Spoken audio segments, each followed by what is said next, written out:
पांडे जी, सवाल बहुत अच्छा पूछा आपने। असल में ये प्रेशर बच्चे का स्वयं का नहीं है। जो ये नंबरों का प्रेशर है, ये पेरेंट्स का और सोसाइटी का मिलता हुआ प्रेशर है। अगर वो सीरीज़ से करने में जाता है या फिर कठिन को पहले अटेम्प्ट करने लग जाता है, तो वहाँ पे भी टाइम मैनेजमेंट बहुत ज़रूरी है। पूरा साल उन्होंने पढ़ा है, ऐसा तो नहीं है कि आज ही पढ़ रहे हैं। तो पूरा साल उन्होंने पढ़ा है और पॉजिटिव अप्रोच के साथ कि मैंने पूरा साल पढ़ा है और अब मुझे सिर्फ दोहराने की आवश्यकता है। इस अप्रोच के साथ अगर बच्चा अपना टाइम शेड्यूल अप करता है तो मुझे लगता है कि वो बहुत अच्छा इन इम्तिहानों में कर पाएगा। लोकल न्यूज़ 31 में आपका स्वागत है। मैं हूं सुरेश पांडे और बोर्ड के एग्ज़ाम कल से शुरू हो रहे हैं, सीबीएसई के खासकर। उसके बाद उत्तराखंड बोर्ड के भी 21 फरवरी से वो भी स्टार्ट हो जाएंगे। तो बच्चों के लिए क्या टिप्स हो सकते हैं, बच्चे कैसे बेहतर प्रदर्शन करें और बच्चों को किस तरह की टेक्निक अपनानी चाहिए, इस पर बातचीत करने के लिए हमारे साथ मौजूद हैं country wide public school Bageshwar की प्रिंसिपल। बहुत लंबे समय से यहाँ पर जॉब कर रही हैं और प्रिंसिपल की दायित्व भी हाल ही में उनको मिला हुआ है। हमारे साथ मौजूद है अपर्णा कांडपाल और हम उनसे जानेंगे कि किस तरह की बच्चों की टेक्निक होनी चाहिए, कितना उनको जो प्रेशर और तनाव में अनावश्यक जो आ जाते हैं बच्चों को किस तरह की रणनीति अपनानी चाहिए, इस पर बात करेंगे। मैडम, पहले तो स्वागत है आपका हमारे चैनल में। धन्यवाद पांडे जी कि आज आपने मुझे अपने चैनल के माध्यम से ये मौका दिया कि मैं बच्चों को कुछ टिप्स दे सकूं बोर्ड एग्ज़ाम के लिए। बहुत बहुत धन्यवाद आपका। तो मैडम, पहले तो आप ये बता दीजिए कि बोर्ड परीक्षा कल से स्टार्ट हो रही हैं, तो बच्चों से आप क्या कहना चाहेंगी? देखिए, जैसे कि बोर्ड परीक्षाएं कल से शुरू हो रही हैं और परीक्षा पे चर्चा एक बहुत ही बढ़िया प्रोग्राम प्रधानमंत्री जी के द्वारा आयोजित किया गया, जिसमें कि कहा गया है कि परीक्षाओं को एक महोत्सव की तरह मनाया जाए। तो मैं बच्चों को बहुत बहुत बधाई दूंगी कि वो इस परीक्षा में बढ़ चढ़कर अपनी प्रतिभा को दिखाएंगे और डरने की इसमें कोई आवश्यकता नहीं है, क्योंकि ये एक जीवन का एक पहला, जैसे 10th के बच्चे हैं तो उनके लिए ये पहली परीक्षा रहेगी बोर्ड की। तो अपने को चेक करने का एक चेक इन करेक्ट मेथड है, इसके अलावा और कुछ नहीं। तो परीक्षाओं को ज़्यादा भय के तौर पर ना देखकर उसे एक अपॉर्चुनिटी की तरह वो लोग देखें और उसमें अपना बेहतर प्रदर्शन करने की कोशिश करें। जी मैडम, आपने कहा कि भय और तनाव कई बार बच्चे ले लेते हैं अपने दिमाग में, तो क्या ऐसी रणनीति होनी चाहिए, क्या ऐसी स्ट्रेटजी वो अपनाएं कि वो मतलब भय और तनाव से थोड़ा सा मुक्त होकर खुले वातावरण में खुले दिमाग से अपना एक एग्ज़ाम दे सकें? देखिए, सबसे पहले तो ज़रूरी है प्लानिंग। अगर बच्चा सही तरीके से प्लानिंग करके अपनी पढ़ाई करता है तो ये दोनों ही चीज़ों को वो दोनों ही चीज़ों से दूर रह सकता है, जो कि आपने कहा कि तनाव और भय। और तनाव और भय का एक कारण और भी है कि जो वो अनवांटेड प्रेशर अपने दिमाग में ले लेते हैं कि मुझे क्लास में टॉप करना है या मुझे परसेंटेज अच्छी स्कोर करनी है। तो अगर बच्चा अच्छी नींद ले, एक प्लानिंग से पढ़ाई करे, पुराने जो सैम्पल पेपर्स होते हैं अगर उनको वो दोहराए और उससे उसे पेपर का पैटर्न समझ में आ जाए और किस तरीके से सवाल पूछे जा रहे हैं वो उसके समझ में आ जाए, साथ ही साथ एक रेगुलर जो पढ़ाई होती है उसे वो करे। इसके अलावा एक और चीज़ है कि जब हम पढ़ाई कर भी रहे हैं तो उस दौरान एक पर्टिकुलर इंटरवल के बाद हम गैप लें, ताकि जैसे मैं 25-30 मिनट लगातार पढ़ रहा हूँ तो 5 मिनट का उसके बीच में गैप लूँ, ताकि एक रिफ़्रेशमेंट रहे। और उससे क्या रहेगा कि बच्चा एक शेड्यूल्ड वे में पढ़ाई करके अपने आप को, एक तो तनाव उसके अंदर नहीं रहेगा, दूसरा अगर उसके अंदर सीखने की लालसा है, इंस्टेड ऑफ नंबर्स के पीछे ना भाग के अगर वो नॉलेज के साथ काम करे, तो मुझे लगता है कि ये जो तनाव जैसे शब्द हैं ये बच्चे की डिक्शनरी से हट जाएंगे और वो काफ़ी बेहतर परफॉर्म कर पाएगा।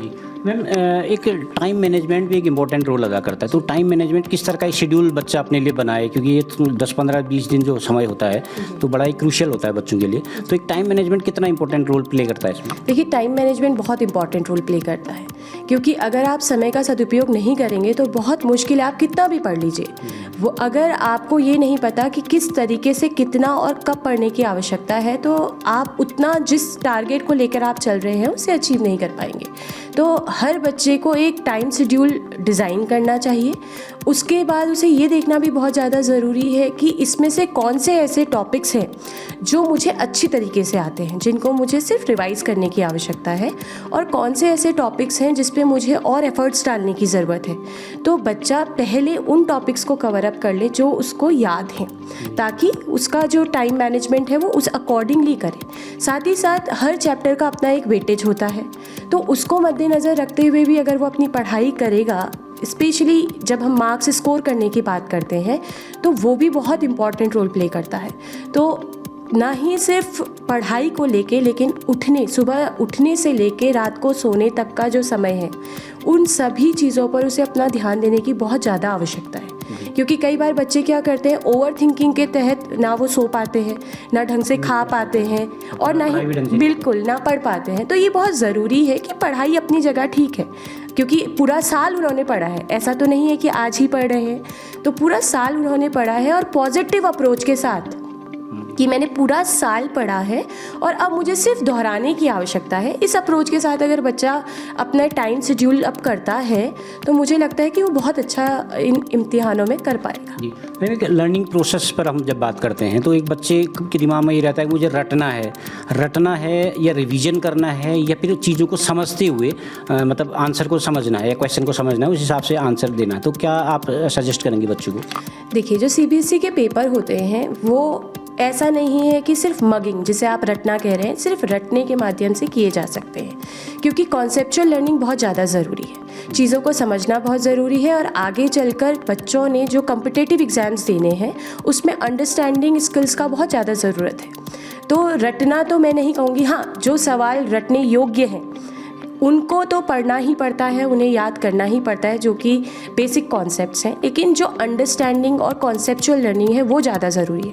बच्चा जितना समझ के पढ़ेगा वो उतना लंबे ड्यूरेशन के साथ उसके साथ रहेगा, और उसे सिर्फ एक हल्के से रिवीजन के साथ वो दोबारा से फ्रेम अप कर सकता है। तो मेरे हिसाब से तो बच्चे को समझ के ही अपनी पढ़ाई करनी चाहिए, इंस्टेड ऑफ रटने के या मगिंग मेथड जिसे हम कहते हैं उसको।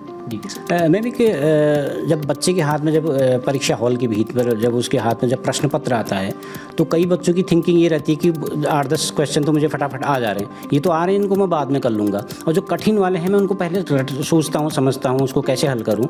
तो क्या ऐसी स्ट्रेटजी होती है, क्या ऐसी ट्रिक होती है कि पहले जो आ रहा है उसको किया जाए, या फिर जो कठिन है उसको पहले किया जाए, या फिर उसको बाद में किया जाए? क्या आप क्या सजेस्ट करेंगे बच्चों को? देखिए, जब एग्ज़ाम में 15 मिनट जो रीडिंग के मिलते हैं, वह समय ही वह है कि बच्चा अपने पेपर को ढंग से देखे, और उसमें जो सवाल उसे आ रहे हैं, मेरा पर्सनली मानना यह है कि बच्चे को पहले जो उसे सवाल आ रहे हैं वह अटेम्प्ट कर लेने चाहिए, क्योंकि उससे उसका कॉन्फिडेंस लेवल बढ़ जाता है। अगर वो सीरीज से करने में जाता है या फिर कठिन को पहले अटेम्प्ट करने लग जाता है, तो वहाँ पे भी टाइम मैनेजमेंट बहुत ज़रूरी है। जैसे जो लैंग्वेज के सब्जेक्ट है, इंग्लिश और हिंदी, तो जो 15 मिनट पढ़ने के लिए मिलते हैं, अगर उस 15 मिनट में बच्चा रीडिंग सेक्शन को कंप्लीट कर लेता है, तो उसको एक बूस्टअप टाइम मिल जाता है राइटिंग सेक्शन के लिए। तो मेरा मानना ये है कि बच्चे को पहले जो सवाल आ रहे हैं उनको अटेम्प्ट कर लेना चाहिए, और करने के साथ साथ उसकी एक सीक्वेंस भी उसके पास होनी चाहिए कि ये सवाल मैं कर चुका हूँ, ताकि एटलीस्ट जो पासिंग स्कोर है वो तो वो कर चुका है। अब उसके अंदर वो प्रेशर नहीं है कि अरे मेरे सवाल छूट गए जो मुझे आते थे।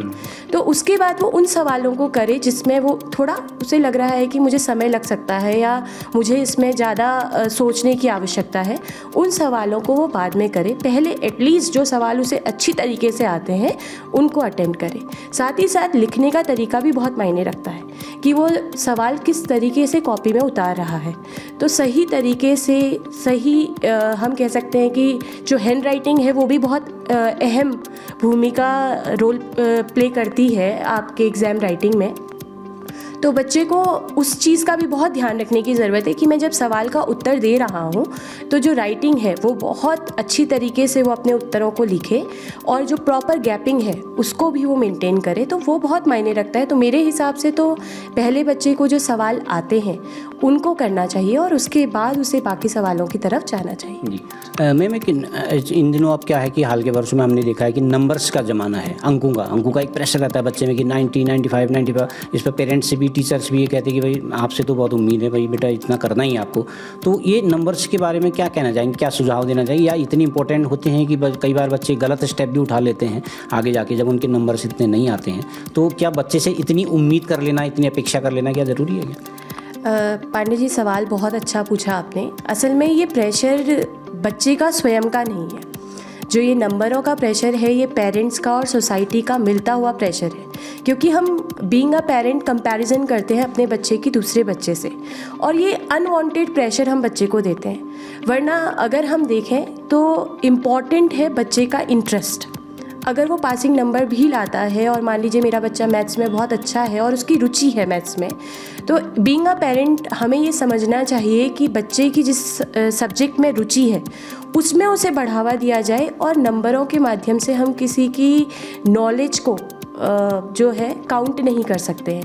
तो जैसे कि इस बार परीक्षा में चर्चा में बार बार आपसे कह रही हूँ कि मोदी जी ने ना ही सिर्फ बच्चों को इस परीक्षा पे चर्चा का हिस्सा बनने के लिए कहा, बल्कि पेरेंट्स को भी और टीचर्स को भी, क्योंकि जो ये प्रेशर है ये बच्चे का पीर प्रेशर तो है, साथ ही साथ टीचर और पेरेंट्स प्रेशर जो रहता है वो भी बहुत ज़्यादा उनको कहीं ना कहीं मार्क्स कॉन्शियस कर देता है कि मेरे नंबर आने ही चाहिए, अदरवाइज़ मेरे पेरेंट्स क्या कहेंगे या दोस्त क्या कहेंगे। तो बिल्कुल जी, तो मुझे लगता है कि पेरेंट्स को ये समझना चाहिए कि बच्चा एफर्ट्स पूरे करे, वो मेहनत पूरी करे, अंक जो भी आए, रिज़ल्ट जो भी रहे, बच्चे ने अगर पूरा साल अच्छी मेहनत करी है और हम उसे देख रहे हैं कि वो अपनी तरफ से 100% एफर्ट्स कर रहा है, मुझे लगता है उस बच्चे का वो एफर्ट मायने रखता है इंस्टेड ऑफ नंबर। क्योंकि आज के ज़माने में स्किल्स, लाइफ स्किल्स इम्पॉर्टेंट है, बच्चे का जीवन ज़्यादा ज़रूरी है। नंबर तो देखिए, मेहनत मैंने करी है तो नंबर आ जाएंगे, नंबर्स का कोई इम्पॉर्टेंट रोल नहीं है। लेकिन हाँ, जहाँ तक मैं आपके चैनल के माध्यम से अभिभावकों को भी और बाकी सोसाइटी में कई बार, क्योंकि हम उसे अपना प्रेस्टिजियस इशू बना लेते हैं बीइंग अ पेरेंट, तो मैं अभिभावकों से आपके चैनल के माध्यम से ये निवेदन करना चाहूँगी कि बच्चे को हम मोटिवेट करें कि वो अच्छे से अच्छा अपनी पढ़ाई के लिए, अपने पेपर के लिए तैयारी करे, और उसे एक जो फ्रीडम है कि वो नंबर कुछ भी लाए, उसके एफ़र्ट्स मायने रखते हैं, उसके मार्क्स नहीं। शायद अगर पेरेंट्स ये बात बच्चे से कहने लग जाएंगे तो जो ये हम देख रहे हैं कि सोसाइटल टेंडेंसी बच्चों के अंदर आ रही है मार्क्स को लेके, वो कहीं ना कहीं कम की जा सकती है। थैंक यू मैडम, हमसे बातचीत करने के। फाइनली सवाल आपसे है कि आप बच्चों से और पेरेंट्स से क्या अपील करेंगे कि कल से उनका एग्ज़ाम स्टार्ट हो रहा है? जी, मैं उनसे यही कहूँगी कि वो अपनी पॉजिटिव अप्रोच के साथ एग्ज़ाम सेंटर में जाएं और ये अपने मन में दृढ़ विश्वास लेके जाएं कि मेरा पेपर बहुत अच्छा होगा। और CBSE की गाइडलाइंस जैसे कि है कि बच्चा जब एग्ज़ाम सेंटर में जा रहा है तो उसके पास उसका आई कार्ड होना, एडमिट कार्ड होना अनिवार्य है। साथ ही साथ अगर वो किसी स्कूल में रजिस्टर्ड है तो स्कूल ड्रेस में वो जाए। इसके अलावा जो स्टेशनरी आइटम्स हैं वो भी सिर्फ एक ट्रांसपेरेंट पाउच ही उसमें अलाउड है। तो मैं पेरेंट्स से ये कहूँगी कि जब बच्चे को एग्ज़ाम के लिए भेज रहे हैं तो ये सारी चीज़ों का ध्यान रखें, नहीं तो सेंटर में पहुँच के बच्चा थोड़ा पैनिक हो जाता है।